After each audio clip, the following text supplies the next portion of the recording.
Ciência e tecnologia fazem parte de praticamente todos os campos da sociedade contemporânea. Os meios de comunicação, diferentes formas de trabalho, medicina, atual resposta à pandemia de Covid-19, planejamento econômico, esses são alguns exemplos de áreas que são afetadas pelo desenvolvimento científico e tecnológico. Por isso, alguns autores falam que vivemos em uma sociedade do conhecimento. Nesse contexto, a busca por uma sociedade mais justa também passa pela procura de formas de democratizar a produção e o acesso à ciência e à tecnologia. Meu nome é Nathan Lima, sou professor do Departamento de Física da URGS, e o tema do primeiro episódio do programa Educação Aberta, Diálogos para a Construção do Mundo, é Ciência e Tecnologias Abertas em Sociedades do Conhecimento. Para conversar com a gente sobre esse tema, chamamos Marina Freitas, engenheira física, mestre em ensino de física e doutoranda em ensino de física pela URGS, e que defendeu sua dissertação de mestrado justamente sobre esse tema. E Leonardo Heidmann, doutor em ensino de física e professor do Departamento de Física da URGS. Eu sou Alexandre, físico, professor de física. Marina e Leonardo, sejam muito bem-vindos. Muito obrigado, Alexandre. Muito obrigado, Nathan. Fico muito feliz com a confiança de vocês de nos convidar para participar aqui. Vamos tentar bater um bate-papo bacana aí e apresentar algumas ideias novas para o pessoal. Perfeito. Marina? Oi, boa tarde, boa noite, bom dia. Como já foi falado, meu nome é Marina, pronomes ela, dela, e estou muito feliz de ter sido convidada e estar aí conversando um pouquinho com vocês. Perfeito.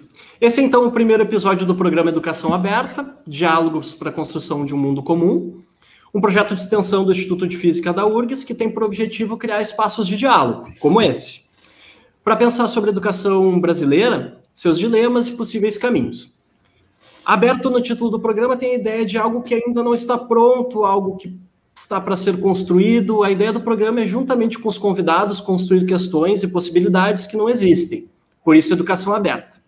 Aproveitando o título do programa, para o primeiro episódio, a gente convidou Marina e Leonardo, que trabalham com a noção de conhecimento aberto, o que tem um significado diferente do que estamos usando no título do programa, mas que em algum nível se complementa.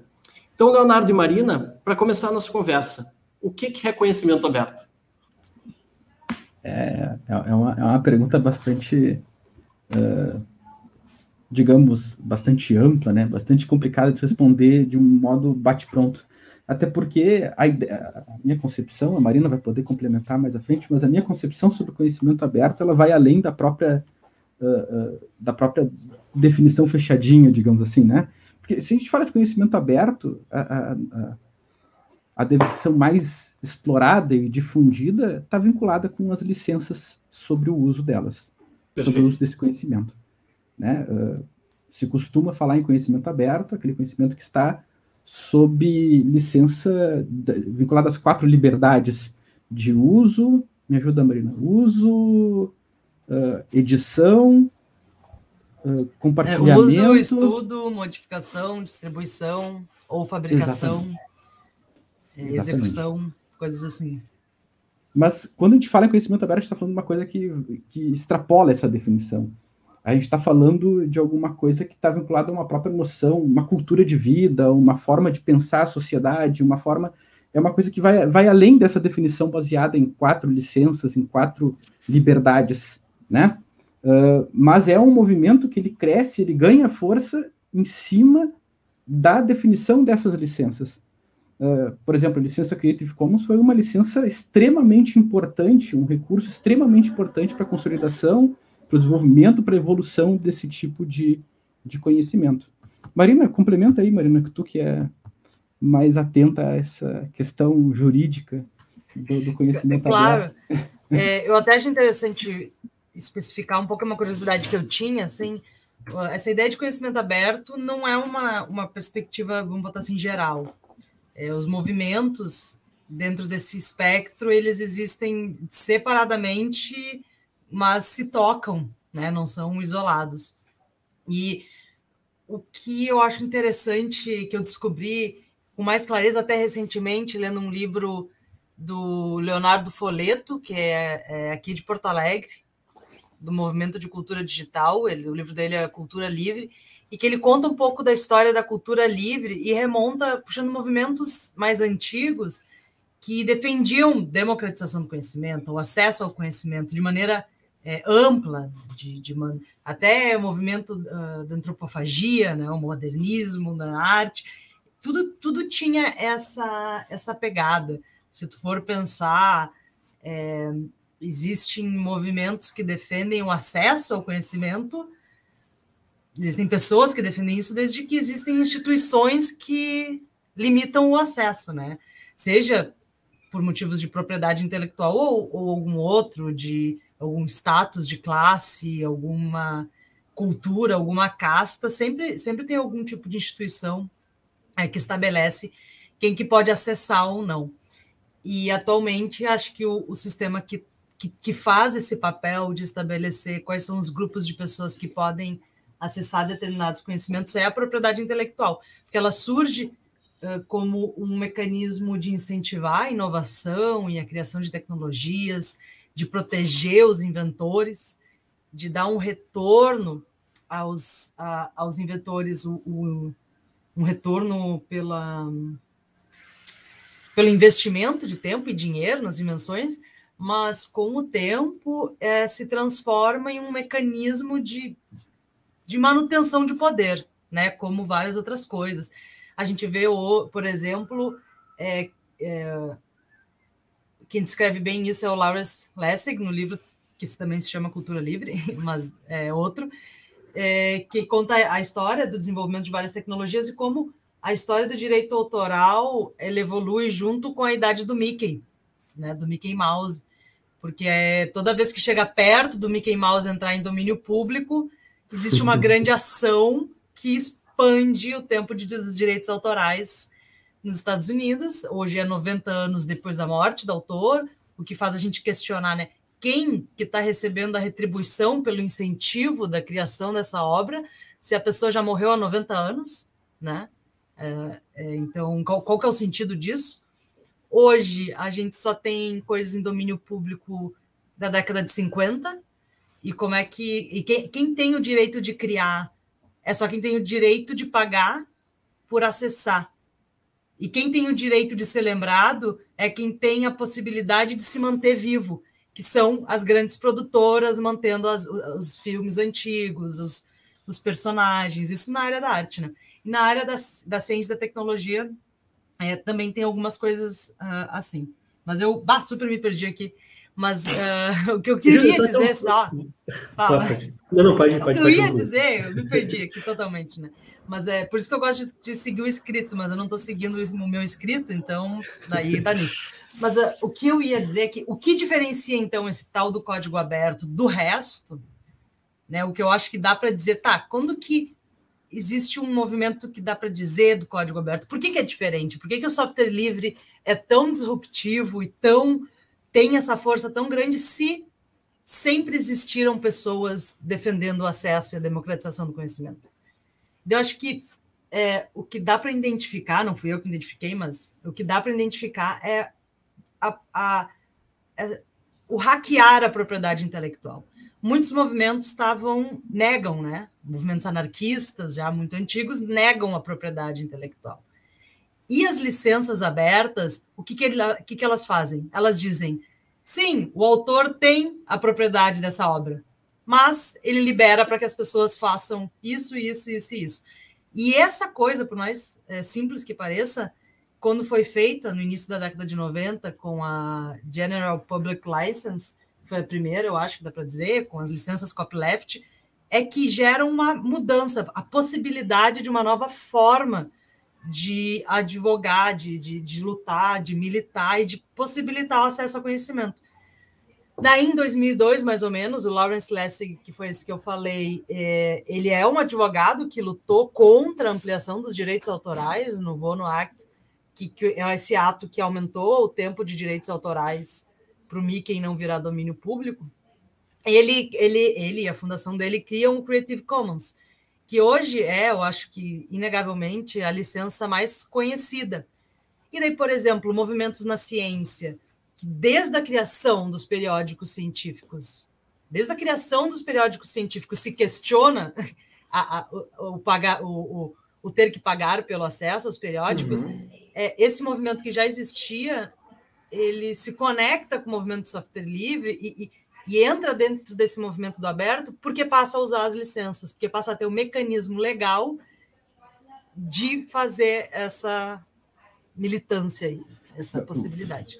Eu queria só essa introdução. Eu queria só perguntar, assim, só para ter uma ideia, quando é que se configura, assim, em que época mais ou menos é isso que tu está falando, quando é que surge esse movimento, assim, de forma nítida? Embora, como tu mesmo comentou, sempre houve, né, essas reivindicações, mas em que época, assim, se estabelece, se institucionaliza esse movimento, assim? Vamos contar a história, então. A história, acho que dá para começar tranquilamente com o software livre, né? Ela começa com a cultura hacker. Porque o que acontece? Quando começa a surgir a computação, não existiam softwares, né? Existia aquela tela preta com letrinhas verdes e as pessoas... Assim, qual que é o software que coordena o movimento do mouse, que lê o teclado?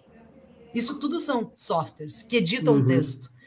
E no início da computação, o movimento hacker tem muito, muito na sua raiz a colaboração. É que não se seria capaz de produzir o computador sem a colaboração, porque é muita, muita, muita complexidade.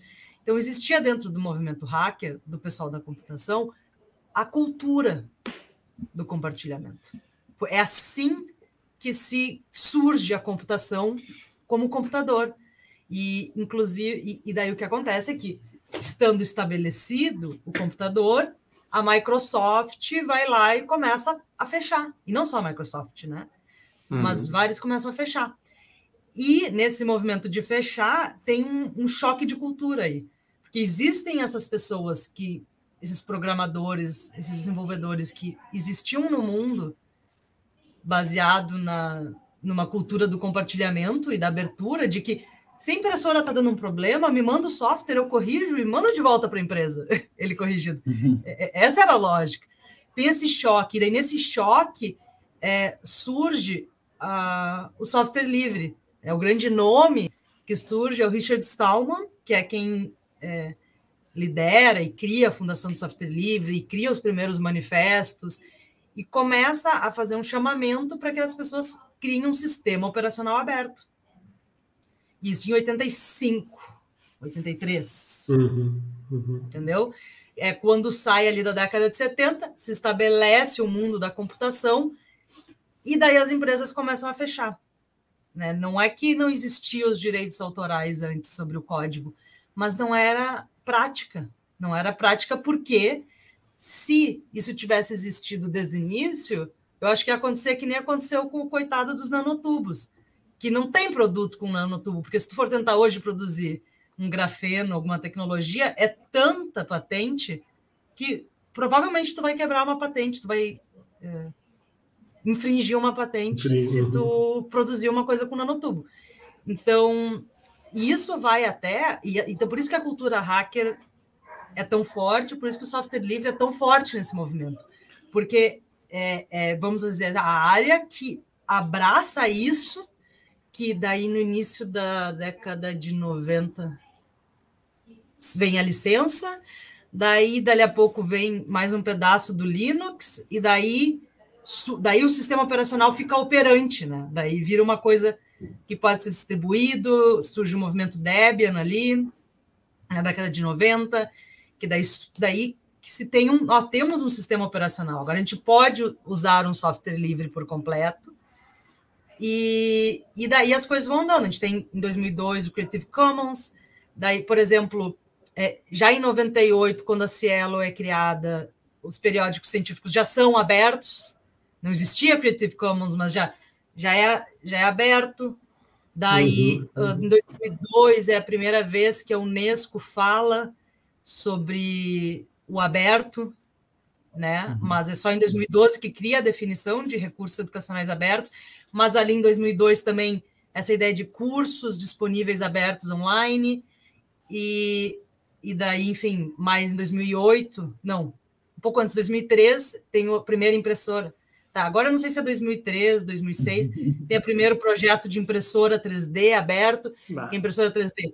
É uma patente que existia, e começa a cair no início dos anos 2000, pedacinho por pedacinho da patente, e daí um grupo do MIT cria um primeiro projeto de a impressora 3D e disponibiliza, né, o aberto, e daí vai começando o movimento. Em 2008 tem o Arduino, e daí o movimento do hardware cresce. Então, dá para ligar no software livre por essa questão, esse novo passo, vamos dizer assim, no movimento pela abertura que o software livre representa, né?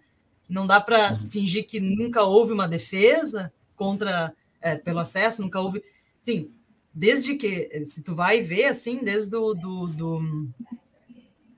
desde que os periódicos foram criados, que as leis foram criadas de patente, tinham cientistas que eram contra. Né? Assim, 1700. Estou falando verdade, 1700. Tinha lá gente dizendo, isso não é bom, não funciona assim. Então, já existia isso. Tu vai ver uma história que o Lessig conta que é muito legal, que eu adoro, é que antes de ter uma possibilidade tão grande de controle como a gente tem hoje, muitas indústrias se criaram a partir da pirataria, inclusive o cinema, que só está em Hollywood porque na costa oeste dos Estados Unidos... Leste, não? Leste? Eu não sei. Acho que é oeste. Eu me perdi agora, de verdade. Hollywood acho que fica na oeste, né? Acho que é oeste. Sim. Isso, porque na leste tinha o Thomas Edison, se não me engano, que era dono das patentes de gravadores de som. E da galera foge... Que estava patenteando até a mãe, vamos deixar claro, né? Porque o cara criou uma quantidade de patentes durante a vida dele que ninguém mais na história conseguiu fazer, né? Exatamente. E a galera foge e usa de forma pirata a tecnologia, e daí, né, vira. Outro exemplo de pessoa que já fazia tecnologia livre antes disso existir é o Santos Dumont, que publicou os desenhos e esquemáticos dos aviões dele nas revistas por entender que isso ia incentivar. E aquela briga que se tem com os irmãos White, sei lá. Os irmãos Wright. Wright, isso. Justamente porque, pelo que eu identifiquei, assim, lendo o artigo e tal, se tem notícia de que eles inventaram um avião primeiro, mas eles não queriam... Eles só queriam... Como é que é? Eles queriam que o exército americano pagasse primeiro para depois eles mostrarem o voo. E nesse meio tempo de briga, de não sei o quê, o Santos Dumont inventou o 14 bis, voou, e daí não tinha mais como ter a patente sobre o avião. Né? Então, chamou a negada para ver. Então a gente... Exatamente. Então, existiam esses movimentos, né? Mas o código aberto, o software livre, o aberto e livre, ele vem dessa década de 80, 90, com essa nova roupagem, e por isso que as licenças, elas não são tão burocráticas e tão detalhes assim nessa história.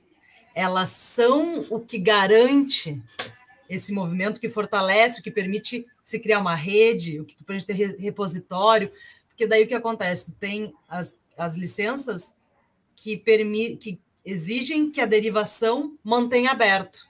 Então, ao passo, entre disponibilizar tudo no domínio público e uma empresa lá pegar, fazer 2, 3 modificações e fechar, perfeito. Agora não pode. Eu posso processar alguém por fazer uma derivação e fechar, porque eu tenho um respaldo legal. Então, isso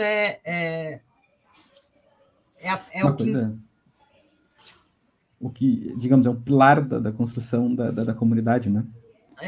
E é claro, uma coisa muito importante que daí o Leonardo mencionou, que também não dá para esquecer, é que tem as licenças, mas, como eu falei, surge da cultura hacker. Então, quando tu vai lá ler os primeiros manifestos, está muito explícito que tem os direitos de uso, estudo, modificação, fundamentado na cultura da solidariedade. E quando tu olha nesse fundamentado na cultura da solidariedade, é que precisa se agarrar nisso, né? E entender que está ali escrito, que está ali se dizendo que não é só sobre a forma mais eficiente de produzir tecnologia. Exatamente. Porque isso também surge, né? movimentos inteiros de tecnologia aberta que estão só usando a metodologia num aspecto de eficiência, de custo, mas existe muito na história desses movimentos essa relação com uma cultura, uma prática, um fundamento filosófico, ideológico. Muito forte. Acho que isso é importante de ficar pontuado, né?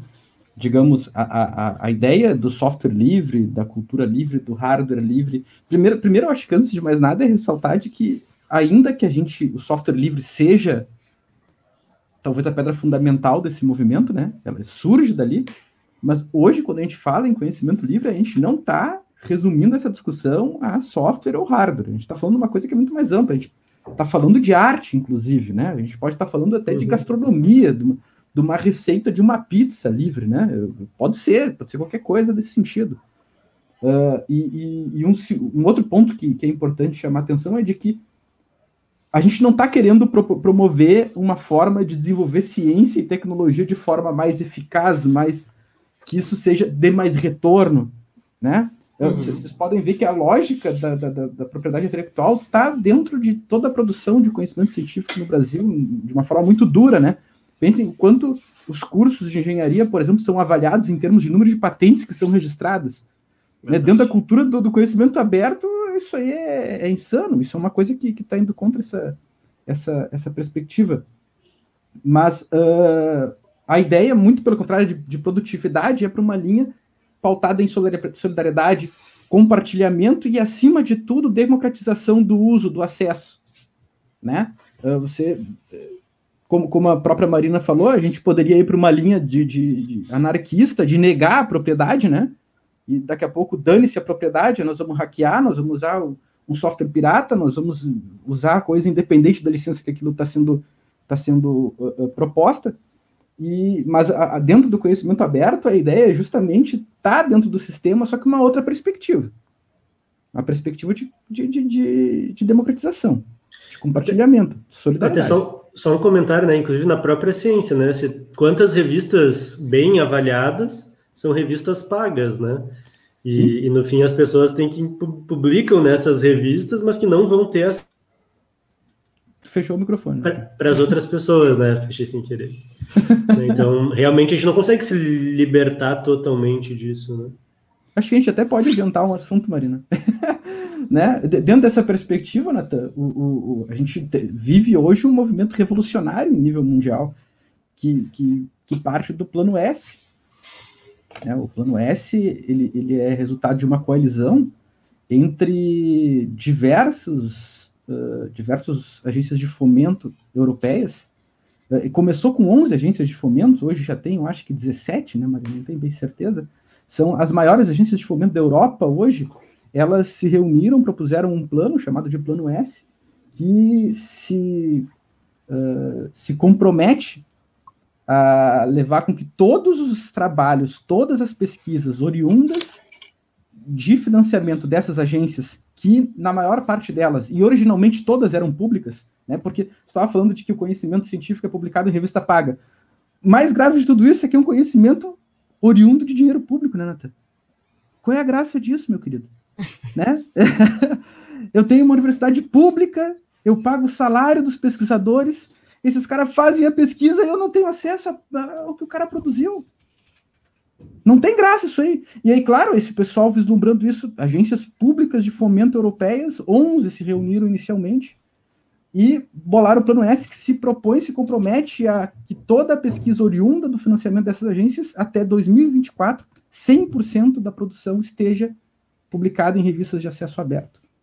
Né? O dado, eu não sei o quão atualizado está isso, né, Maria, mas os primeiros dados é que os financiamentos dessas 11 primeiras agências que estavam no Plano S somavam 11 bilhões de euros.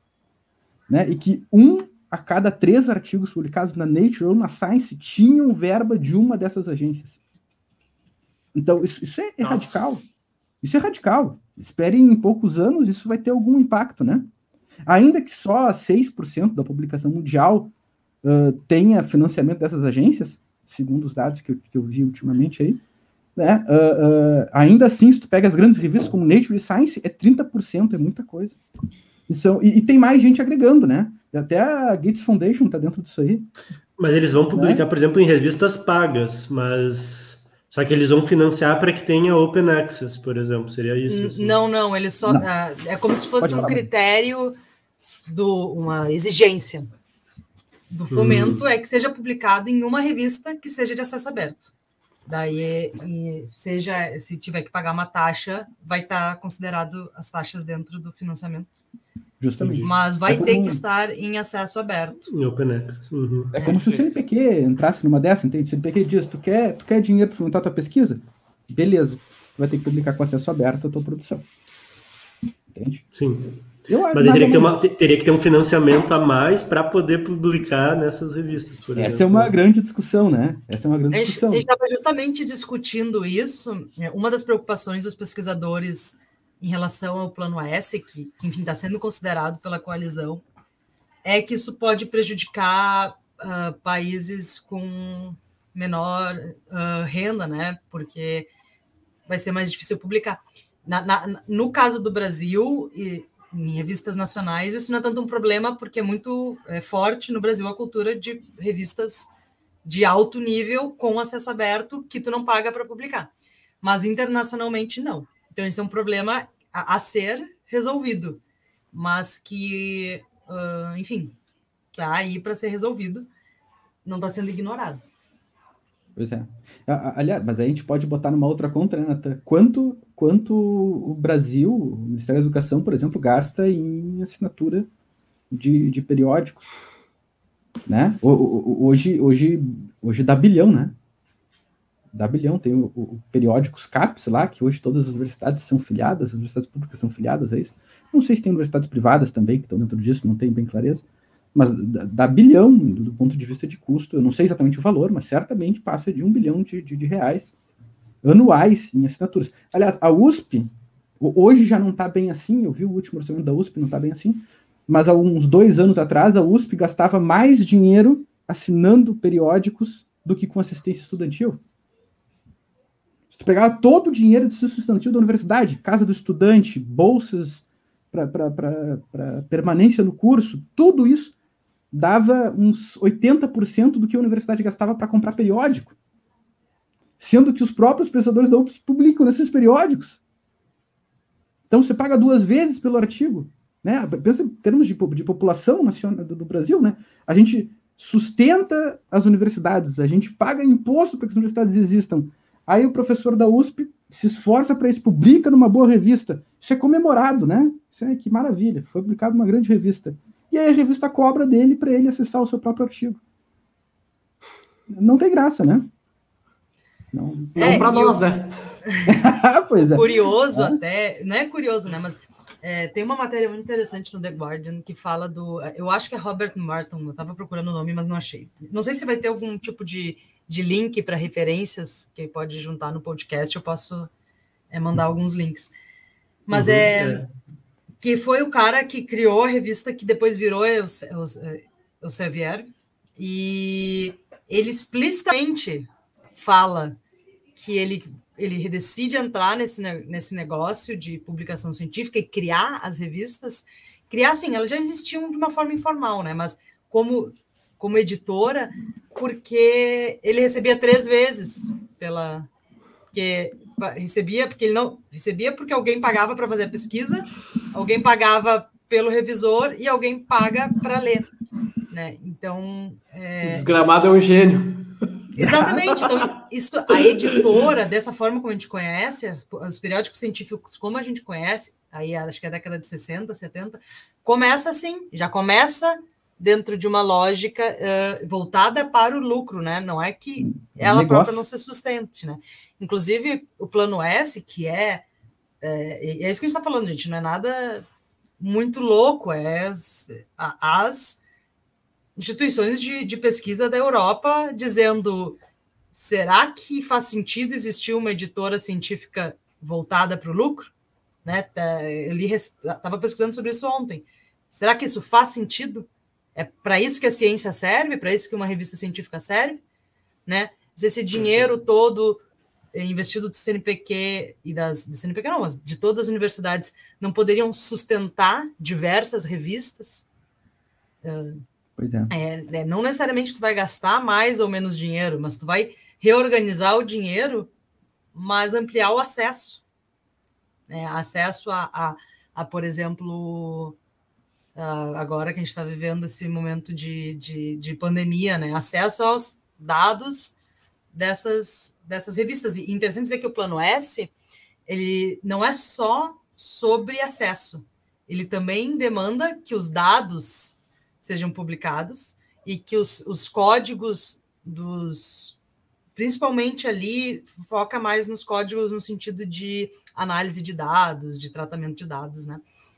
Que esses códigos também sejam, e que outros recursos computacionais também sejam publicados de forma aberta. E isso parece muito louco, assim, de início, mas eu dou um exemplo de uma tecnologia que foi aberta e que muda completamente a nossa vida, é o protocolo de comunicação WWW. Ele foi criado dentro do CERN, o Laboratório de Física de Partículas, para ajudar na comunicação, né? Um laboratório com, sei lá, 30 quilômetros de diâmetro, o negócio inteiro, e muitos laboratórios, eles tinham que compartilhar dados e precisavam de um protocolo para isso. E o cara podia ter patenteado, né? Mas dentro dessa cultura hacker, ele entende que tem que publicar, e nesse publicar aberto. E nesse publicar aberto, a gente conhece a internet como ela é hoje, né? Então, a quantidade de mundos que nos foram, de futuros possíveis, que nós não vivemos por causa disso, pode ser ruim ou bom, né? Mas o número de futuros possíveis enfim, a gente não sabe, né? Tá aí para a imaginação e para a ficção nos dizer como é que seria o mundo se tivesse mais compartilhamento dessas informações. Pessoal, vou aproveitar para fazer uma pergunta para vocês por curiosidade agora, realmente, assim, né? Tu falou da cultura hacker, né? Uma coisa muito louca que eu vi muito na década de 90, quem era da parte de ciência da computação, o pessoal só usava Linux, que era aberto, né?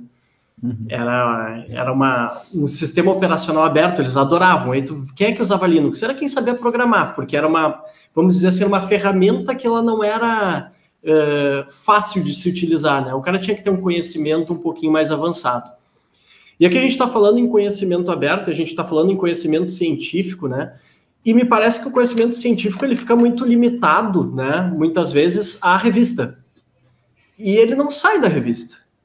E às vezes tu entra numa revista e sei, teve 100 acessos uma publicação, 500 acessos, mas onde é isso aqui não está chegando no público geral? Isso não tá sendo democrático esse conhecimento. Então, quando a gente fala em conhecimento aberto, assim, ferramentas como, por exemplo, o podcast, ferramentas de divulgação, elas são um auxílio dentro dessa questão de conhecimento aberto, assim, para chegar num público mais amplo, para chegar num público mais leigo, às vezes, também, né? Não sei se de fato, a Marina vai poder responder melhor que eu, mas não sei se de fato é uma preocupação imediata dessa comunidade, né? A gente está pensando mais, digamos, acho que a preocupação imediata é entre pares mesmo, digamos, um cientista, uma fábrica, alguém, ou até mesmo do ponto de vista de arte, como eu estava falando, né? Hoje a gente tem música sobre licença livre, livros sobre licença livre, tudo mais, tem sites para isso, inclusive. Sim. A gente está falando mais em uma coisa nesse sentido. Já posso levar para o contexto educacional para deixar isso um pouco mais... Claro! Deixa eu comentar uma coisinha. Claro, comenta, então. Marina. Claro. Eu acho que esse aspecto que tu falou da comunicação científica, ela é uma área, que nem outras, né? Tipo, tem um pessoal que está fazendo conhecimento aberto, código aberto na biologia. Né? Tem gente que vai estar fazendo na arte, tem gente que faz na cultura de maneira geral, tem gente que faz na tecnologia, e tem gente que aborda isso olhando para a comunicação científica, né? Então, não por exemplo, existe o movimento de ciência cidadã, que é basicamente participação social na produção, análise e guiando as perguntas e questões e a ciência, e é um movimento que está muito perto da ciência aberta e das tecnologias livres. É um movimento separado, mas se tu for num congresso de uma coisa ou de outra coisa, tu sempre ver. Sim. Mas não dá para dizer assim, código aberto é comunicação científica mais eficiente. Não necessariamente. São linhas, né? Isso que eu queria complementar. Eu tinha uma coisinha para falar, calma aí. Leonardo, tu ia vincular isso com educação agora, Leonardo. Eu ia comentar, talvez elas compartilhem de alguns valores, né? Ainda que não sejam as mesmas preocupações práticas, assim. Talvez ambas tenham, né, essa área que o Alexandre comentou da comunicação, tem a mesma preocupação com essa questão da democratização do conhecimento. Embora por estratégias diferentes, né? Pode querer, por exemplo, pode ser útil para uma participação social na ciência ou para uma comunicação, usar ferramentas do Google, que estão disponíveis, são fáceis, as pessoas sabem usar. E o objetivo principal é alcançar. Mas, enfim, continua sendo um conhecimento, uma tecnologia proprietária que reforça um círculo de dependência de monopólios que continuam sendo do norte global. A gente continua dependendo de pensar, né? Uma forma de pensar. Mas talvez para aquele objetivo tu tem que deixar de lado um pouquinho uma coisa para olhar para o outro, assim. Sim. E tem uma coisa importante nesse contexto, é que talvez não seja, isso que eu ia vincular com a educação até por essa linha, talvez não seja um objetivo imediato. Talvez quando a gente fala em conhecimento aberto, a gente não está querendo dizer vamos tornar mais acessível para o público, alguma coisa desse tipo. Mas eu diria que é uma implicação. Vou te dar alguns exemplos, e a gente vai chegar na educação. Vou pegar, por exemplo, o hardware aberto. Tá? Então, o grande ícone do movimento de hardware aberto é Arduino. O estabelecimento do Arduino leva esse movimento a um outro status, do ponto de vista de divulgação. Não sei se vocês conhecem Arduino. Sim. Conhece Arduino? Mas fica à vontade para explicar para o público geral também. Como é que eu vou explicar para o público geral? Eu sou da academia, eu também não sei, Diogo. Arduino é um computadorzinho para brincar de sensor e ligar coisa, desligar coisa, automatizações. Automatização, perfeito. Para o nosso público aqui, vamos sugerir que eles olhem no Manual do Mundo lá no YouTube, né? Ainda que o YouTube não seja uma plataforma livre, botem lá Arduino e vejam o que dá para fazer com o Arduino. Arduino é uma placa de prototipagem. A gente consegue fazer robozinho, consegue fazer sistemas de controle, né? E a base disso é fazer uma medida e ele fazer alguma coisa com base em uma medida. Por exemplo, ele identifica a presença de uma pessoa, né? Ou seja, ele fez uma medida sobre alguma coisa e a partir dessa medida ele acende a luz, né? Grande parte dos sistemas de automação são com base nisso. E a Arduino abre um mundo de potencialidades a partir de uma placa de prototipagem que é livre. Aí as pessoas não entendem muito bem a ideia de hardware livre, né? Quer dizer que ele é gratuito? Quer dizer que se eu quero um Arduino, eu vou lá e peço e levo para casa? Né? Porque software livre estava muito vinculado à ideia de gratuito, né? Sei lá, o Linux é gratuito. Aliás, eu quero voltar nessa discussão do Linux aí. Linux tá longe, hoje em dia, está longe de ser um software complicado, né? Sim, com certeza. Hoje é outra história. Isso mudou muito desde a década de 90, né? Mas vamos pensar na Arduino. Agora tu entra em qualquer motor de busca aí, né? Pode ir no DuckDuckGo ou pode ir no Google, tanto faz, né? O DuckDuckGo é um motor de busca livre, tá? Mas se tu colocar Arduino, vai surgir um monte de coisa. Vai surgir criança de 6 anos fazendo coisas, vai surgir coisas de idosos fazendo coisas, vai surgir gente que está na academia, não está na academia, está na universidade, não está na escola, todo mundo fazendo prototipagem, todo mundo fazendo um carrinho que se move, todo mundo querendo construir um sistema automático para casa para subir a cortina, para fazer coisas desse tipo. Então isso acaba democratizando porque aproxima as pessoas na medida em que isso o acesso a esse negócio é aberto. Né? Aliás, eu sempre digo, em nível... Inclusive, posso esclarecer aí? Claro. O que significa esse acesso aberto, né? Porque Arduino é o nome da marca. Uhum. E eles produzem e vendem, que é da Itália. Mas no momento que ele é um software livre, existe muita gente fabricando e vendendo, mandando fabricar, fazendo alteração por um preço mais barato, ou diminui, ou descentraliza. As pessoas que criaram o Arduino, possivelmente o Arduino não teria sido tão famoso porque eles não teriam nem o capital de investir em fazer esse produto ser famoso. eles não conseguiriam investir na quantidade de projetos, em criar e disponibilizar os projetos. Então, o momento que ele é livre, mais pessoas podem criar negócios em cima disso. Exato. Né? Veja bem que os caras continuam ricos, né? Estão vivendo, ponto, né? pagando as contas. O investimento foi o resultado de uma pesquisa de mestrado, inclusive. As pessoas acham que conhecimento livre é voto de pobreza. Não é. Não. E isso gera um negócio. Uma vez eu li, inclusive, que os processadores de 8 bits estavam morrendo. E quando veio o Arduino, toda uma indústria renasce. Então, todo um conjunto de rede, de circuito de economia surge. Ou seja, ainda tá, ou seja, não é um voto de pobreza, tá ali, a mesma coisa do software livre tem empresas de 10 milhões de dólares, né? Ou seja, as pessoas estão muito que bem pagando as contas, né? Mas só para dizer isso, né? Então, no caso do hardware, na medida que as pessoas podiam fabricar, tanto a pessoa pode fazer como hoje, tanto ter uma impressora 3D tranquilamente de R$1 milhão, não sei se 1 milhão, mas de 100 mil, mas também tem a de R$2.000, tem a feita de sucata.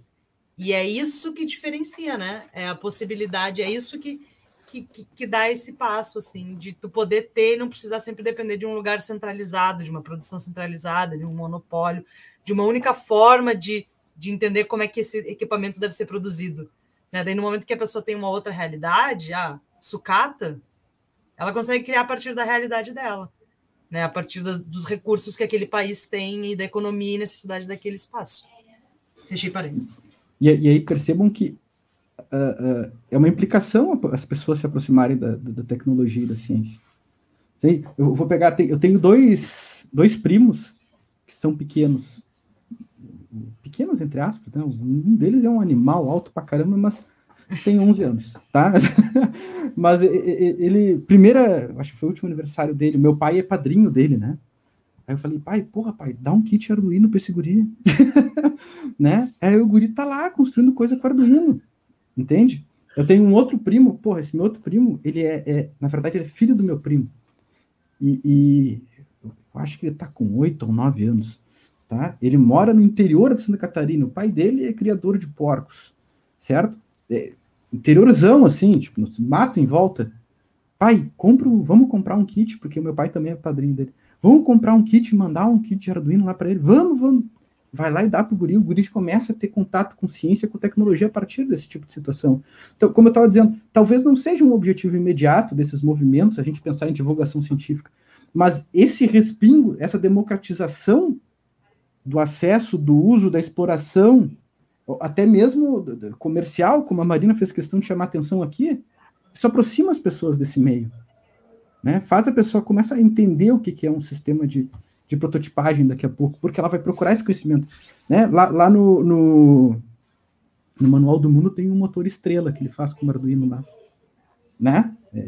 Tu acha gurizada que a hora o Manual do Mundo não vai querer fazer um motor estrela lá? Ver o troço girando, o motor... Aí já vai entender o que é a fase do motor, o que é o cilindro de um motor, o que tem ali. Então, tu tem essa democratização, acaba essa aproximação da ciência com as pessoas, talvez seja um efeito colateral, no bom sentido, né? Dessa democratização do acesso a esse tipo de conhecimento, né? Eu queria até, acho sempre interessante também trazer, quando a gente fica falando de democratização, também ter um olhar crítico para o que significa essa democratização, né? Uhum. Não dá para também pensar que, pronto, agora que a gente tem um monte de tecnologia, de hardware, de mandar para os lugares e todo mundo está livre agora para fazer ciência, e como se não existissem outras forças, enfim, instituições, grupos, circuitos de poder que influenciam na ciência, na tecnologia, que dificultam que uma pessoa que produziu um produto num contexto menos favorável, sei lá, fora de um circuito de poder, vai conseguir emplacar a inovação e virar o próximo dono de startup milionário em São Paulo, né? Não é isso, né? E tampouco ter uma visão de, sim, que a ciência vai salvar, que a tecnologia vai salvar. Mas eu acho que também a gente não precisa ir para outro extremo, né? Eu acho que o desafio que eu acho que a gente está fazendo nesse trabalho aqui, nas discussões que a gente está propondo, é olhar para o que essas tecnologias e esses conhecimentos podem possibilitar, sem achar que eles vão salvar, né? Que a gente vai... Pronto, agora, o que aconteceu quando veio a internet? Salvou, todo mundo pode falar o que quiser, comunicação, liberdade de expressão, né? E o que aconteceu com o território livre da internet? Ela foi completamente colonizada, né? Um território livre foi colonizado pelos mesmos poderes que colonizaram o resto do mundo, né? Criando esses jardins murados que são as redes sociais, né? Que tu entra no Instagram, hoje não se pode mais produzir cultura e conteúdo sem viver no Instagram, sem viver no TikTok, sem viver no Facebook, sem viver no Twitter. Isso criou redes moradas em territórios que eram livres, né? Livres no sentido de sem fronteiras, né? Como a internet era. E a mesma coisa, as tecnologias livres estão sempre sujeitas a isso, né? Então, acho que o olhar que a gente está querendo trazer é mostrar que essa tecnologia aliada a um pensamento crítico, aliada à percepção das situações de opressão, das situações que limitam, das dependências, das próprias necessidades, né? As necessidades de verdade, não as necessidades que te convencem que tu tem, né? Mas as necessidades que a tua vivência tem, aliando a isso, como é que tu pode transformar essa realidade, né? Não vai, de novo, o Arduino não vai acabar com o racismo, né? A impressora 3D não vai acabar com o racismo, mas será mesmo que não tem alguma forma, talvez, ali de driblar, de evitar, de ser mais um ponto de resistência, de produzir novas tecnologias que a gente não está imaginando. Um projeto que eu sou fascinada, que é o projeto da Rede Mocambos, que é uma reinterpretação, não tem nada a ver com Arduino daí, mas tem a ver com tecnologia livre, software, internet. É um projeto de uma rede de quilombos, que tem eles propõem e usam uma arquitetura de internet diferente. Ao invés da internet ser pensada para computadores e dispositivos que estão constantemente conectados, ela é pensada para dispositivos que se conectam eventualmente. Porque em áreas rurais, de quilombos e áreas indígenas, a conexão é eventual e não constante. E daí tu muda esse paradigma da tecnologia técnico, mas essa mudança técnica, ela não é vazia de significado, né? E no momento que tem o software livre, eles podem fazer essa mudança técnica. E por terem possibilidade de dominar esse conteúdo, né? Também fazem uma mudança... Também não é técnica, mas eu gosto desse projeto porque eles renomeiam tudo, né? O servidor não é um servidor, o servidor é uma mucuca. Agora eu esqueci. Que é um fruto do baobá, que é a árvore sagrada da comunicação. E a baobáxia. E da baobáxia é a galáxia dos baobás. E isso não é pequeno, né? Essa mudança de nome não é pequena, ela muda tudo, né? E tem as mucucas móveis, que daí tinha um projeto que as pessoas iam de carro, indo de quilombo em quilombo pela rota dos baobás, retoma aí a noção da rota que conecta, as rotas de fuga que conectam os quilombos, e esse pessoal pegava, e essas redes servem para criar um repositório de cultura, a cultura do próprio povo. A cultura está digital, mas é nós criando a cultura que a gente vai consumir. Eles, no caso, né? Eles criando a cultura que eles próprios vão consumir.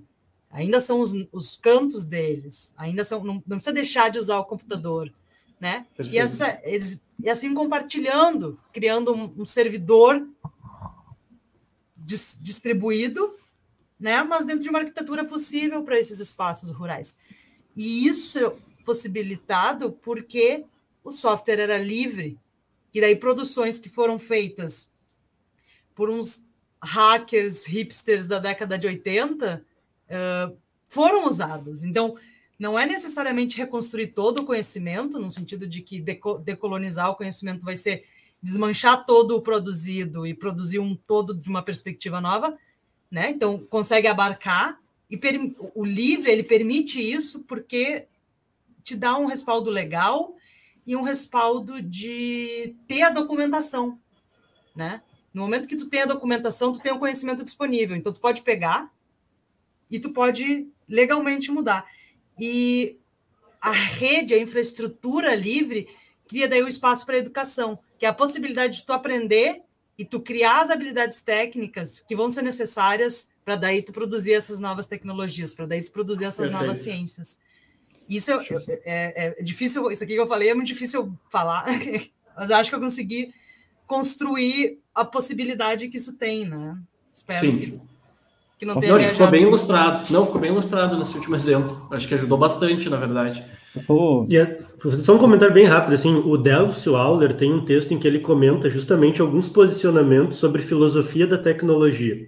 Justamente pensando, se eu tenho tecnologias que foram produzidas dentro de uma sociedade com certos valores, por exemplo, sociedade capitalista, eu consigo usar essas tecnologias em um programa, em um processo emancipatório? E aí tem vários posicionamentos possíveis, né? Um deles é o que ele chama de adequação sociotécnica, que é o que ele defende, que é justamente isso, né? Tu consegue usar isso a serviço de um programa que seja emancipatório e que seja um ponto de resistência, como tu está apresentando, né? Então, sim. Só que, claro, certas tecnologias, pela forma como são feitas, elas também já trazem valores que vão permitir com que isso aconteça mais facilmente. E a tecnologia livre, como vocês estão discutindo, parece que ela tem já nos seus valores essa semente que fortalece esse movimento, né? Então, é mais fácil associar ela dentro de um movimento que tenha esses ideais emancipatórios também. Aliás, Natan, primeiro, eu tô com medo do tempo. A gente tá com 52 minutos, nem entramos em educação ainda. Tá, mas eu posso levar o link para educação agora? Não sei se sim, por favor. Sim. Não, tem uma coisa que primeira coisa que é importante é grande parte desses movimentos de cultura livre, eles estão vinculados a reflexões mais amplas do que a parte tecnológica. A gente, mesmo aqui em Porto Alegre, a gente tem o AfroPython, né, Marina? A gente tem o PyLadies, tem um monte de movimentos em que questões de desigualdades raciais, né, coisas vinculadas às desigualdades de minorias são agregadas a esse movimento de uma forma a que ela empodere essas comunidades, ela possibilite uma amenização dessas desigualdades a partir do uso da tecnologia. Né? Então, não se trata aqui de negar a influência de questões raciais nas desigualdades, né? A gente está querendo trazer um elemento, está se focando num elemento que as tecnologias é a abertura do conhecimento, né? Mas levando para a educação, né? Agora vamos pensar, eu gosto muito desse exemplo, um exemplo que a gente está vivendo hoje, né? A Covid, né? Aí a gente fecharam todas as escolas, e aí a primeira coisa que foi feita nas escolas foi contratos, não sei se a gente pode chamar de contratos, acordos, acho que é a palavra mais bem precisa, né? Acordos com Google, com Microsoft Teams e com o que mais? Com esses repositórios aí, tal que as escolas começaram a usar esses recursos para viabilizar algum tipo de educação, né? Ok, na pandemia a gente pode até pensar em dar um desconto para isso, né? Tá, se não fizer isso, vamos fazer o quê? Né? Ok, vamos dar um desconto. Mas vamos pensar em outras situações em que, por exemplo, num contexto educacional, imaginem fora de pandemia, um sistema educacional tradicional, um professor, ele desenvolva uma tarefa em que necessariamente um estudante, uma criança, às vezes, uma criança de 7 ou 8 anos, é obrigada a ter uma conta no Google e acessar essa conta do Google para fazer a sua tarefa numa escola pública no Brasil. Né?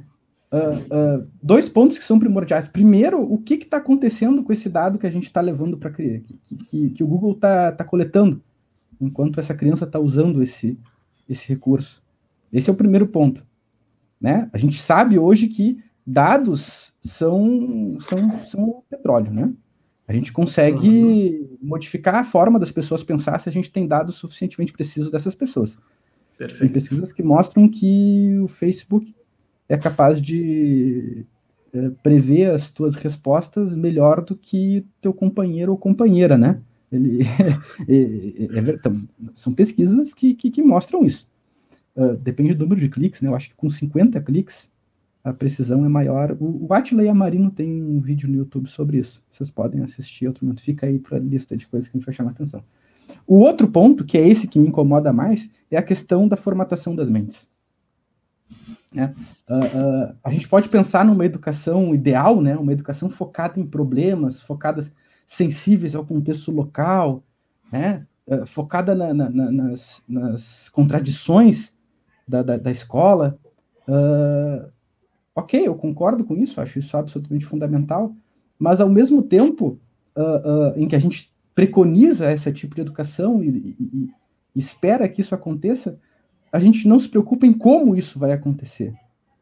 Né? Uma coisa é você atacar um problema local com o intuito de que as pessoas construam autonomia. Né? E isso é excelente. Mas, às vezes, nesse nosso impulso de promover a construção de autonomia na solução de um problema, a gente acaba dando um tiro no pé. E a gente constrói, no fim das contas, uma relação de dependência.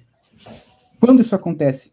Quando eu proporciono ao aluno situações em que, para atacar os problemas que ele vive, as contradições que ele vive, ele depende do uso de um conhecimento proprietário. E aí a relação de dependência está instalada. Usar o Google é muito disso. Na medida que as pessoas utilizam os repositórios, os recursos do Google, a pessoa passa a só saber usar o computador usando esse recurso. Ela passa a não conseguir mais fazer absolutamente nada se ela não tem o Google na frente dela. Né? Vamos pegar um caso um pouco mais específico, o caso do AutoCAD, que também eu adoro. Né? Grande parte dos cursos de engenharia do país ensinam a usar o AutoCAD. Né? Muitos dos cursos têm, inclusive, disciplinas que têm o nome AutoCAD no título da disciplina, no nome da disciplina. Né? E o AutoCAD, como é dentro do grupo Autodesk, né? É um dos programas que tem lá dentro. Ele é uma empresa muito preocupada com a educação. Então, eles têm uma versão educacional de softwares. Então, enquanto você está fazendo o teu curso de graduação, você tem uma licença para utilizar com toda tranquilidade. Aberta, você faz o que tu quiser. Aberta não, gratuita, né? Ela é gratuita, você usa, aprende a usar o software, você aprende a resolver problemas de engenharia usando esse software, mas quando acaba o teu curso de graduação, você deixa de ser estudante. E aí sabe o que acontece? Você vai ter só sabe usar esse software. Só sabe usar esse software. Então, a escola que queria dar autonomia, ou a universidade que queria dar autonomia para o indivíduo, ela construiu uma relação de dependência. E aí, quando ela sai, ela só sabe resolver o problema com esse software e ela tem que pagar uma licença que hoje, a licença do AutoCAD, está da ordem de R$6.000 anuais. R$6.000 anuais para você realizar a tua profissão, em que você supostamente foi formado para realizar aquela profissão, mas na verdade tu está dentro de um sistema, você está construindo uma relação de dependência quase que insuperável, dependendo das tuas condições. Quase que insuperável. Você sabe fazer tudo com aquele software. Sem aquilo tu não faz nada, você não ganha dinheiro sem aquilo. Né? Então a escola é um ambiente que a gente tinha que privilegiar a autonomia no sentido mais amplo, em que a gente refletisse sobre, além dos conteúdos, e é aí que me incomoda um pouco em termos de política pública, acho que a nossa política pública está muito voltada sobre o que e não sobre o como, né? Qual conteúdo tem que ensinar? E aí fica naquele, tal assunto tem que ensinar, mas como a gente vai ensinar, com que recurso, que forma que a escola vai se estruturar, né? E isso é tão importante quanto o quê? Não, a gente não quer simplesmente ensinar as pessoas a resolver problemas, né? A gente não quer tornar elas capazes de resolver problemas. A gente quer que elas resolvam esses problemas com autonomia, com criticidade, com reflexão. E isso vem uma alternativa, a gente não está dizendo aqui que é a solução de todos os problemas, mas uma alternativa, um aspecto importante é que a gente privilegie recursos abertos. Né?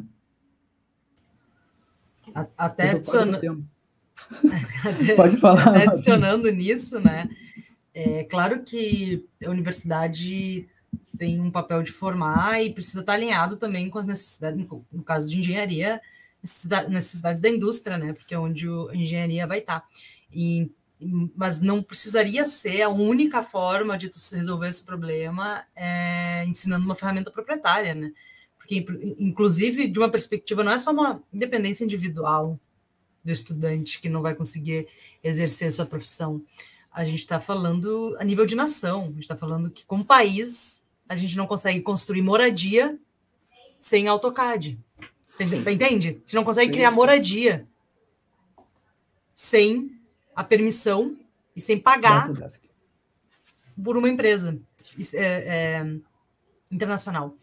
E a magia, se fosse aberto, a magia é que se um país mudasse a política e investisse no desenvolvimento de software livres, todos os outros países do mundo, com algumas barreiras de idioma, estariam sendo beneficiados. A gente está falando de uma soberania, e daí é uma soberania de país, mas não é uma soberania de país no sentido de uma soberania de um país sobre o outro. É realmente soberania de um povo sobre as suas possibilidades de vida. Entre elas, de construir casa e de usar a engenharia para construir a sua casa, para construir sua rede de esgotos, para planejar a rede de esgotos de uma cidade. Certo?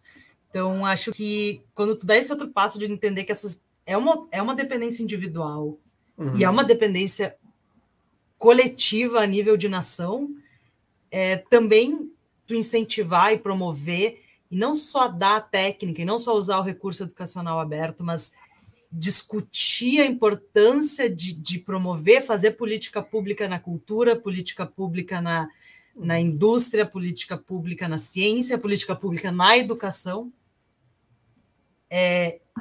O nível de autonomia coletiva, né? De autonomia enfim, disso tudo. Uma coisa que é importante ressaltar nesse contexto que a Mariana está falando também é a questão...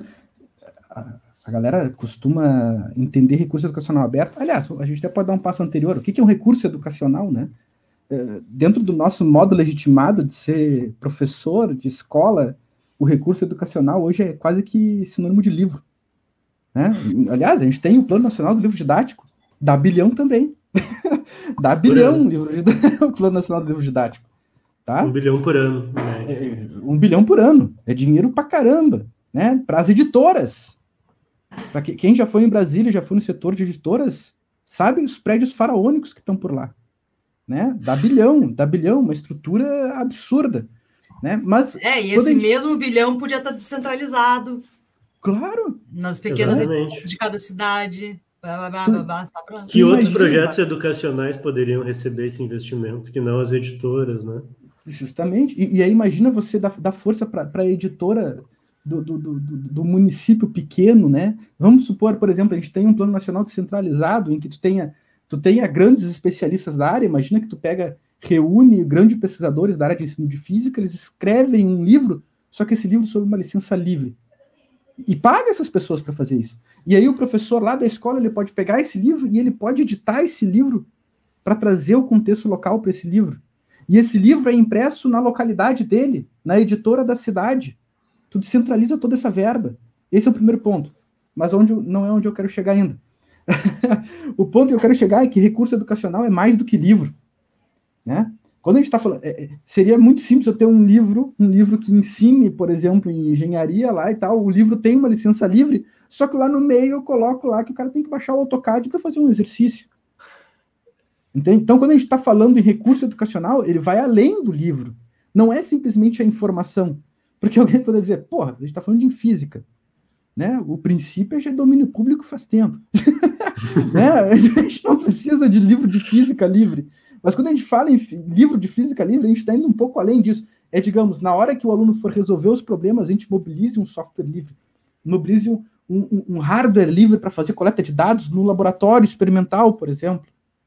Né? Em que os alunos tenham contato com aquele hardware para construir um sensor que vai coletar dados de um experimento, e que ele tenha, e que construa uma cultura de compartilhamento desses dados. Né? Vamos pensar no repositório para que isso seja liberado para outras pessoas. Isso não é voto de pobreza. Isso não é um negócio... É uma forma diferente de ver o mundo. Né? A gente tem pizzaria em Porto Alegre com as receitas livres justamente por causa dessa cultura. A gente pode fazer merchan aqui? Não vou falar o nome da pizzaria, mas tem. Não sei se pode. A gente já falou mal de empresa, não sei se a gente pode falar bem.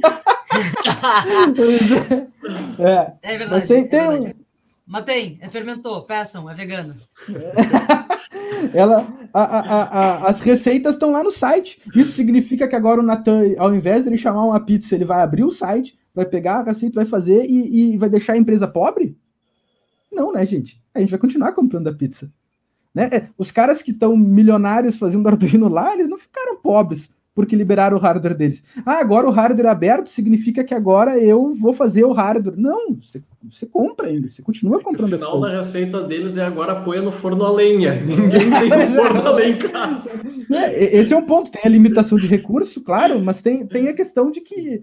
Mas tem transparência, né? Mas sabe, um exemplo que vem mais ou menos nessa linha, eu fui em Porto Alegre uns 2 anos num curso de comunicação não violenta. Tinha que se inscrever, fazer todo um cadastro. E no final ele te dizia que tu pagava o quanto que tu queria pagar. E eu mandei um e-mail. Eu mandei assim, tá, mas o que é o justo, né? Mandei assim, o que é um preço, não tenho nem ideia e tal. Os caras, não, quanto tu quiser. E eles se negaram a dar um valor. E no dia o cara comenta assim, todo ano alguém pergunta e manda um e-mail. Tem gente que briga, querendo saber o valor para pagar. Esses que estão precisando da comunicação não violenta, né? Os que... eu não cheguei É bom que tá nesse curso. Eu não cheguei a brigar, isso aí eu não... Mas no fim, ele não na frente deles, né? Não na frente deles. Falei mal pelas costas. Não só tu pagava quanto tu queria, quanto tinha uma cesta que tu podia deixar dinheiro para quem não tinha dinheiro, podia pegar o dinheiro dali para poder se locomover, comprar um lanche e tal. E no final ele abriu quanto que ele tinha recebido, o montante, assim. É um curso de um final de semana e o cara ganhou muita grana. Foi uma coisa inacreditável, assim. E cada um pagou quanto achou justo, não sabe quantos outros pagaram. A cabeça funciona. A gente tem que. A cabeça funciona diferente, as coisas funcionam diferente. O estudo o sistema, a forma como a China funciona na produção de hardware é muito diferente também. E funciona muito baseada na troca dos esquemáticos dos eletrônicos, porque as fábricas precisam que tu saiba como é que é o hardware deles para que tu queira produzir com o hardware deles e projetar com o hardware deles. Não tem uma cultura da licença livre que nem a gente tem, porque é uma coisa muito mais cultural interna, né? E que tem muito a ver com a cultura do confucionismo, que durou muito tempo na China. Muito a ver com os valores do confucionismo, né? E que depois derivam para a forma de produzir engenharia diferente. Então, só queria deixar isso, que eu acho uma curiosidade muito legal. Uma coisa que a gente tocou pouco aqui, apesar de todo o tempo da discussão, que é a questão dos dados, né? Aí pensa, o sistema educacional, eu até toquei aqui na questão do Google, do aluno, imagina a criança tendo que enviar dados, mas hoje a gente, com o avanço da inteligência artificial, né, a gente consegue fazer predições muito precisas sobre o comportamento das pessoas, sobre as formas de agir das pessoas a partir de dados, né? Isso poderia ser um tema de um outro podcast, não é agora. Mas tu consegue fazer predições muito precisas. Aí tu imagina o sistema educacional a serviço das empresas, quando a gente fica enviando dados para elas, e elas podendo fazer o que querem com a gente, inclusive modificando as plataformas em função da forma como a gente age e conseguindo manter ainda a predominância sobre uma certa área de conhecimento em função dos dados que elas têm. Não em função de competência das pessoas, mas porque eles têm muitos dados da gente. Né? Então, o sistema educacional não pode ficar a serviço disso também, né? Porra. Pelo menos que pagassem pra gente, né? Então, pois é. Dados, beleza? Pelo menos a gente ganha alguma coisa pelo dado que tá dando. É a lógica do filme, aquele dilema das redes, né? Eu acho tão interessante que os caras têm toda uma discussão muito fundamental, muito profunda, assim, e no final os caras dizem, eu acho que a solução era pagar pelos dados, era cobrar pelos dados. Tipo, não é não coletar os dados, é pagar pelos dados. É uma lógica um pouco diferente. Mas vejam que tem o caso Cambridge Analytica, né? Pô, os caras influenciaram na eleição estadunidense, na eleição do Trump, a partir de dados que foram roubados do Facebook, né? Uma vulnerabilidade de segurança do aplicativo. Eles roubaram dados do Facebook, decidiram a eleição estadunidense e prestaram consultoria para o Brexit no Reino Unido, né? Tudo a partir de dados de pessoas. Quanto vale isso? Isso não tem como mensurar o quanto vale isso. E aí o sistema educacional, a serviço disso ainda, é um tiro no pé.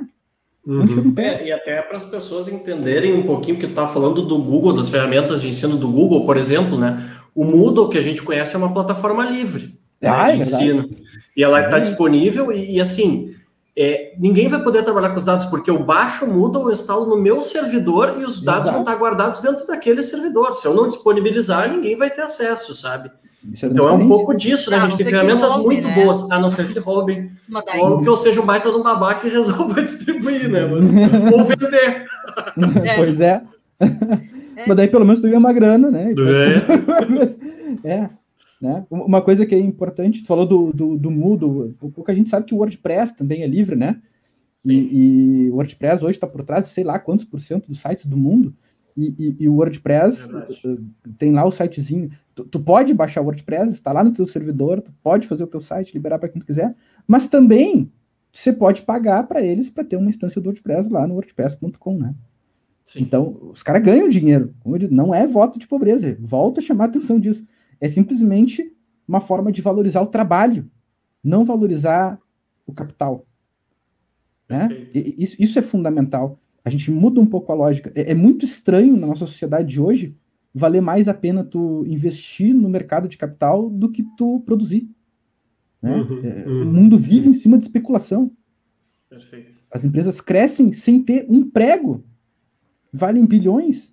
Não faz sentido. Né? Então, a gente não quer dar dinheiro porque as pessoas têm um conhecimento privado lá. Elas não fazem nada, mas elas têm a propriedade sobre um conhecimento. Não pode ser assim. A gente tem que valorizar o trabalho.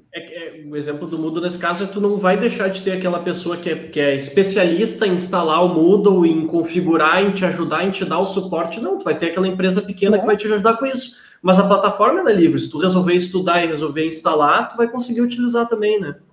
Justamente. Né? Isso torna tudo mais justo. E pensando assim, para quem está assistindo e trabalha com educação, e se interessou pelo assunto, e comprou a ideia, e por onde vocês acham que a pessoa pode começar? De forma prática hoje, eu, Natan, quero usar conhecimento livre, software livre nas minhas aulas? Por onde começo? Saiam do Google? Olha, eu acho que tem um projeto muito legal que se chama Escolha Livre, da Iniciativa Educação Aberta, que eles estão fazendo justamente um site que reúne soluções de software livre para a educação. E tem algumas... Então, assim, nunca ouvi falar sobre isso, ou já ouvi, enfim, estou interessada mais. Deixa eu até pegar direitinho aqui, eu já falo, nem fica o link, eu vou digitar aqui. escolhalivre.org.br, que é uma iniciativa da Iniciativa Educação Aberta. Então, entra ali, tu vai começar a mexer, tu vai ter as opções técnicas e também algumas explicações, né? Alguns pequenos áudios, alguns pequenos documentos de por que eu estou usando isso, né? E acho que esse seria o início. Mas é que isso vai, de um nível individual, acho que é que nem alimentação, é que nem as outras coisas. Sim. O individual ele não vai mudar. Eu não vou destruir a Google não tendo um e-mail do Gmail. Né? Claro. Mas faz parte de construir soluções, a gente se engajar nessas soluções alternativas, incentivar, discutir em sala de aula. Talvez tu não vai deixar de consumir agrotóxico, mas isso não significa que não precisa fazer uma aula que fale sobre as problemáticas do uso de agrotóxico e da importância da alimentação e produção agroecológica. A mesma coisa com as tecnologias livres e com a ciência aberta. Nem sempre tu vai conseguir produzir e aplicar, mas se tu estiver falando sobre, a gente já tá caminhando para isso, assim. Posso dar uma sugestão aí para quem é da área de ensino de ciências, né? Bom, eu sou da física. Dentro da área educacional de ensino de ciências, a gente tem muita alternativa específica para o ensino de física, por exemplo, né? Uma alternativa muito interessante para a gente explorar é o site do FET, da Universidade do Colorado, não sei quantos de vocês conhecem, né?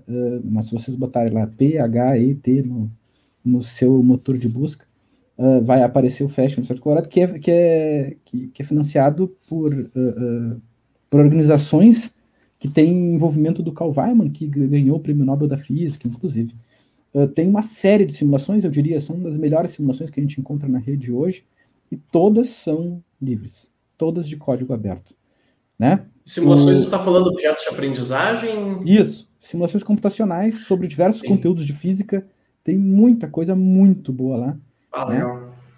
Então, e existem softwares específicos que são sobre código aberto, por exemplo, o Software Tracker é um software de código aberto para realização de videoanálise. Né? Botem no Google aí, Tracker, Physics, tá? E aí vocês vão poder achar aí o software que é produzido. Tem outro software que é legal é o Easy Java Simulator, que é produzido por um professor chamado Frederico Schembri, da Universidade de Múrcia, na Espanha. Software livre para fazer, daí é para construir simulações. Apesar do título ser Easy Java Simulator, já mudou tudo. Eles exportam HTML5, já não tem mais nada a ver com Java. Tá? Bom, estou citando alguns softwares aqui, mas a gente poderia para coisas mais básicas, mesmo um editor de texto, a gente pode falar de LibreOffice, né? Mesmo a alternativa ao Drive que eu uso, tem o CryptPad, tem o Etherpad, tem uma série de softwares que a gente pode utilizar para fugir disso, mas também a questão, mais do que simplesmente você usar o recurso, é você preconizar a mudança de cultura, né? A gente está falando muito de recurso aqui, mas de cultura, o que fazer com o que tu produz, né? Como é que eu libero os dados para as pessoas? Eu acho que tu tinha comentado bem antes, né? Não é o que, é como, né? Justamente. É como. É o como. É onde a gente quer chegar. Eventualmente tu vai botar uma coisa que vai envolver um software proprietário ali, mas se tu está fazendo isso com certo desconforto, eu já fico satisfeito. Tu tá fazendo, que merda que eu tô fazendo isso, mas tô fazendo, não tem alternativa agora. Né? O ruim é quando a gente faz isso e tá comemorando. Né? Como a gente está pensando, nossa, como a Autodesk é bacana, liberando uma versão educacional do AutoCAD. Né? As versões demo que tanto aparecem por aí. A gente está pagando aqui o aplicativo de stream, que eu não vou nem falar o nome, porque eu já estou pagando. Pois é. Pois é. Mas, a gente nem falou do MConf, né? O MConf é produzido na Universidade do Rio Grande do Sul, né? Software livre, o MConf é um software que minhas aulas todas são feitas no MConf. Aliás, uma alternativa livre para a webconferência é o Jitsi também.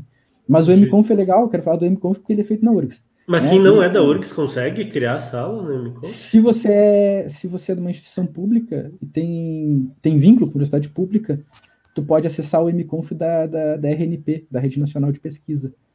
Bota no teu motor de busca aí, RNP, MConf, vai aparecer lá o MConf como tu acessar. E o MConf, ele também é vendido. Né? O pessoal criou o MConf, criou uma empresa, a Elos, que cobra, eu acho... Entrem lá e vejam, mas sei lá, 2 pila para o usuário, uma coisa assim. Tá? Em que eles oferecem o MConf para quem não é vinculado à instituição pública, para quem quer usar, empresas que queiram contratar. E é muito bom, né? É muito bom. É um dos melhores que a gente tem. O MConf é excelente, muito bom. Tirando aquele negócio de teste no início, na entrada lá que tem que por R$2 não dá para dizer que não é livre, né? Assim, mas digamos, é aquela questão de que você está cobrando um preço justo em função eles têm que manter um servidor. Claro, com certeza. E a questão é a transparência, né, Alexandre? Eu estou usando o MConf, eu sei o que vai ser feito com meus dados, porque o código está aberto, ele está dizendo o que vai acontecer. Agora, lê os termos de uso do Google Classroom. Não dá para usar, cara. Não dá para ler. As coisas a gente tem que usar sem ler. Se tu resolver ler... A verdade é que você não entende. Nenhum jurista entende. No fim das contas, eu nem posso dizer o que eles estão coletando teus dados, porque tu não entende. Os juristas não entendem. Eles deixam tão complicado que ninguém entende. Inclusive, essa mesma iniciativa Educação Aberta, que a gente falou antes, lançou um relatório logo no início da pandemia, que eles analisaram os termos de uso do Microsoft Teams e do G Suite, né? Uma coisa assim, da Google.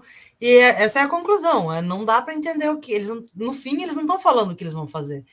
Eles não dizem. Então, tu está assinando um acordo que, na verdade, não está bem claro do que está indo e o que não está indo, né? E essa análise de iniciativa aberta é feita por um grupo de juristas, né? Não é tipo... Inclusive, se vocês quiserem deixar de pagar, e eu não sei se é um livre ou não, esse daí, mas dá para usar o OBS também, no computador e fazer uma chamada no Jitsi e transmitir direto para o YouTube, ou não, né? Se quiser fazer uma live. Eu tenho feito isso, todo mês eu tenho feito coordenado um evento, assim, um encontro que está reunindo diferentes grupos de tecnologias livres na América Latina, em que a gente está se conhecendo, né? Quem é que está fazendo no Equador, o que está fazendo no Peru, o que está fazendo na Argentina, a gente conversa e transmite online no YouTube, Circuito Regoche, o nome. E, enfim, eu tenho feito usando tecnologia livre, assim, exceto pela parte do YouTube, né? E daí é outra coisa.